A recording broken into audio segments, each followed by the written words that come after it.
Hello students, welcome back in my class. मैं हूं राजेश शर्मा और आप देख रहे हैं मेरा channel study time by Rajesh Sharma. और आज की इस क्लास में हम पढ़ेंगे कक्षा 12 की अंग्रेजी की बुक फ्लेमिंगो का पोइट्री सेक्शन। और उसमें मैं लेकर के आया हूँ आपके लिए इसके लिए 6 नंबर की पोएम आंट जेनिफर्स टाइगर्स, यानी चाची जेनिफर के टाइगर्स। और इस खूबसूरत पोएम को, ये जो बहुत ही शॉर्ट पोएम है, इसको लिखा है एंड्रीन रिच ने 1929। Was born in Baltimore Maryland USA. और ये कवियत्री जो है यूएसए के अंदर मैरीलैंड में बाल्टीमोर में पैदा हुई थी। सी इज़ वाइडली नॉन, ये अत्यधिक रूप से जानी जाती है।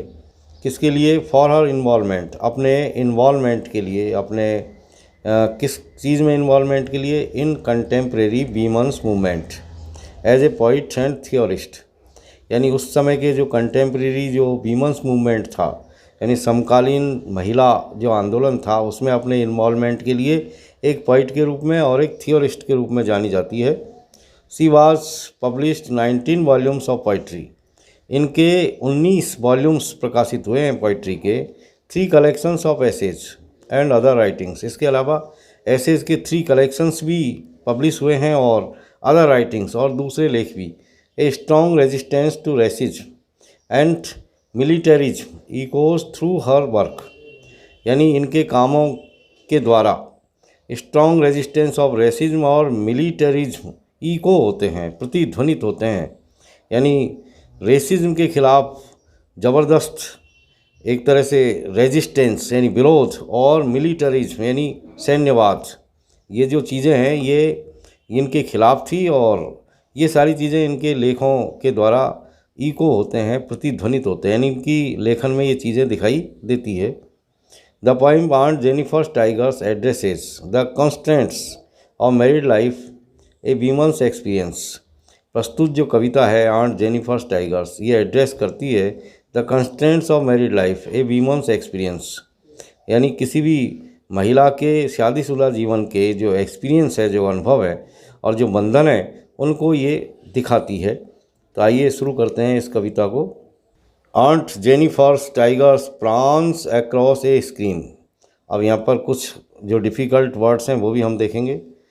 तो आंट जेनिफर्स टाइगर्स यानी आंट जेनिफर के जो टाइगर हैं, प्रांस, प्रांस का मतलब होता है मूव अराउंड, यानी उछलना कूदना आसपास। अक्रॉस ए स्क्रीन, स्क्रीन यानी एक पर्दा या जिसको हम पैनल कह सकते हैं। यानी आंट जेनिफर शायद है कि कोई पैनल, कोई पर्दा बुन रही है और उस पर जो है वो टाइगर्स के चित्र जो है बुन रही है। और वो इस तरह बुने गए हैं जैसे वो उछल रहे कूद रहे हों। Bright topaz denizens of a world of green. Bright यानी चमकीले, टोपाज, टोपाज एक प्रीसियस स्टोन होता है जिसे हम पुखराज कहते हैं, और ये पीले रंग का होता है, चमकीले पीले रंग का। डेनिजन्स का मतलब होता है निवासी, citizen. Of a world of green यानी हरे भरी दुनिया के, यानी ये जो टाइगर्स है वो हरी भरी दुनिया के चमकते हुए पुखराज होते हैं, उनकी तरह वहाँ के निवासी हैं। डेनिजन्स यानी जंगल में रहने वाले प्राणी हैं, और हरे भरे जंगल में ये पीले पुखराज की तरह, जो कि बहुत चमकीला कीमती पत्थर होता है, उसके रंग जैसे हैं और उसी तरह चमकते हैं। They do not fear the man beneath the tree. Fear, fear यानी डरना, तो ये डरते नहीं है द मैन, उन आदमियों से, बेनिथ द ट्री जो पेड़ के नीचे खड़े हुए हैं। बेनिथ का मतलब नीचे, under. They pace in sleek chivalric certainty. Chivalric यानी ग्रेसफुल, शौर्यपूर्ण, सर्टेनिटी यानी आत्मविश्वास, स्लीक यानी चमकदार, और पेस, पेस का मतलब चलना, उछलना कूदना। तो ये जो टाइगर है, जैसा कि इनको चित्रित किया गया है, बनाया गया है, तो ये इस तरह दिखाई देते हैं जैसे शौर्यपूर्ण आत्मविश्वास के साथ बहुत ही चमकीले जो है चिकने से भाग रहे हैं, दौड़ रहे हैं, चल रहे हैं। Aunt Jennifer's fingers fluttering through her wool. और यहाँ पर दिखाया गया है, कहा गया है कि आंट जेनिफर की जो उंगलियाँ हैं, फिंगर्स हैं, वो फ्लटरिंग, काँप रही है, एक तरह से सिवरिंग हो रही है। फ्लटर का मतलब होता है कांपना, सिवर होना। थ्रू हर वूल, अपनी ऊन में, यानी ऊन से जब ये बुन रही है तो वो उसकी उंगलियां ऐसी लगती है जैसे वो कांप रही हों। अब वो क्यों कांप रही है? Find even the ivory needle hard to pull. और इसकी उंगलियां इतनी ज़्यादा कांप रही है, इतनी ज़्यादा डरी हुई है कि वो जो निडिल काम में ले रही है आइवरी की, आइवरी का मतलब होता है हाथी दांत, यानी टीथ ऑफ एलिफेंट, निडिल यानी सुई, यानी पुराने ज़माने में जो है हाथी दांत की सुइयों का इस्तेमाल किया जाता था, तो उसी का यहाँ पर कवयित्री ने यूज़ किया है, आइवरी निडिल। तो आइवरी निडिल से वो कसीदे बना रही है टाइगर के पैनल पर, और ऐसा लगता है जैसे उसकी उंगलियां इतनी कांप रही है कि उसको उस ऊन में से निडिल को निकालना या चलाना बहुत मुश्किल दिखाई पड़ रहा है, यानी वो बहुत ज़्यादा भयभीत है, कांप रही है। The massive weight of uncle's wedding band sits heavily upon Aunt Jennifer's hand. अब उसकी उंगलियां क्यों कांप रही है, वो इतनी ज़्यादा भयभीत क्यों है?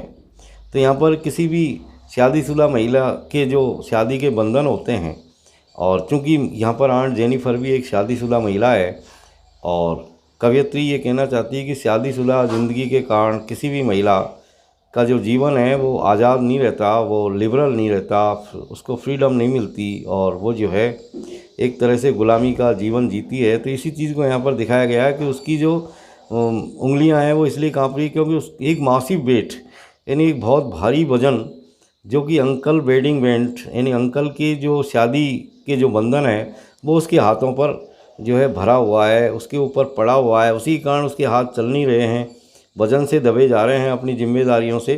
Seats heavily upon Aunt Jennifer's hand, और वो आंट जेनिफर के हैंड पर यानी हाथ पर हैवीली यानी बहुत भारी रूप से वो वजन जो है पूरी तरह से बैठा हुआ है, सिट्स अपॉन हो रहा है, यानी बहुत ज़्यादा जिम्मेदारी, यानी बहुत ज़्यादा वो डरी हुई है अपने शादीशुदा ज़िंदगी के कारण, क्योंकि हो सकता है कि आंट जेनिफर का जो हस्बैंड है वो बहुत एक टायरेंट व्यक्ति हो और उसको बहुत ज़्यादा गुलामी का जीवन जीने पर मजबूर करता हो। इसी चीज़ को यहाँ पर कवयित्री हमसे शायद कहना चाहती है। When aunt is dead her terrified hands will be still ringed with ordeals she was mastered by. When aunt is dead, तो आगे कहा गया है कि जब आंट जेनिफर जो है मर जाएगी तो हर टेरिफाइड हैंड्स विल लाई, तो उसके डरे हुए जो हाथ हैं विल लाई, वो पड़े रहेंगे स्टिल, अभी भी, यानी अभी भी बिना हिले डुले पड़े रहेंगे।